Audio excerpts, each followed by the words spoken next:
Saya Tifal Solesa melanjutkan Kompas Petang. Sejumlah tokoh masyarakat sipil termasuk mantan Ketua KPK Abraham Samad melaporkan dugaan korupsi penetapan Pantai Indah Kapuk II sebagai proyek strategis nasional dan pagar laut di Tangerang ke Komisi Pemberantasan Korupsi. Selain Samad, ada juga mantan pimpinan KPK Muhammad Yasin, Ketua PBHI Julius Ibrani dan budayawan Eros Jarot yang datang ke Gedung Merah Putih KPK dan bertemu langsung Ketua KPK Setio Budianto. Selain diskusi, para tokoh pun melaporkan dugaan korupsi penetapan proyek strategis nasional PIK II dan penerbitan sertifikat ilegal di perairan Tangerang atau yang dikenal dengan kasus pagar laut. Para tokoh mendorong KPK memeriksa semua pihak yang diduga terlibat, baik dari pihak swasta maupun penyelenggara negara dari tingkat bawah hingga atas. Kuat dugaan telah terjadi tindak pidana korupsi di dalam penetapannya sebagai proyek strategis nasional. Kemudian juga kita melaporkan tentang ada dugaan kuat terjadi suap menyuap gratifikasi di dalam penerbitan, penerbitan sertifikat di atas laut, yang diduga kuat dilakukan oleh Agung Sedayu Group dan anak perusahaannya sesuai dengan undang-undang.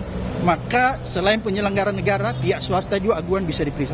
Penyelenggara negara itu siapa? Mulai dari kementerian sampai aparat tingkat bawah, kabupaten, provinsi, maupun sampai yang paling di atas. Jadi semua kita minta diperiksa. Menanggapi pengaduan dugaan korupsi proyek strategis nasional Pantai Indah Kapuk II oleh para tokoh koalisi sipil, KPK mengaku akan menelaah lebih lanjut.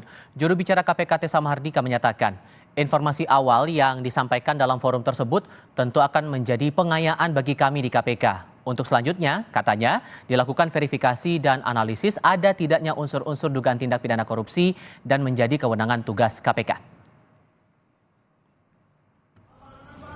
Di sisi lain, Ketua Riset dan Advokasi Lembaga Bantuan Hukum dan Advokasi Publik PP Muhammadiyah, Gufroni, yang turut serta dalam koalisi sipil ke KPK hari ini, menyebut aduannya atas kasus pagar laut di Tangerang telah naik ke tahap penyelidikan di Barreskrim Mabes Polri.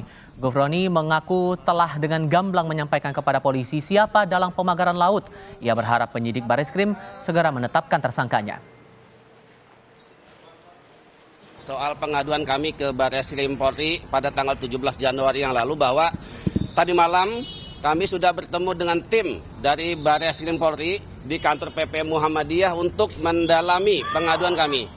Kami sudah sampaikan secara gamblang terkait dengan siapa dalang di balik pemagaran laut dan soal HGB palsu itu.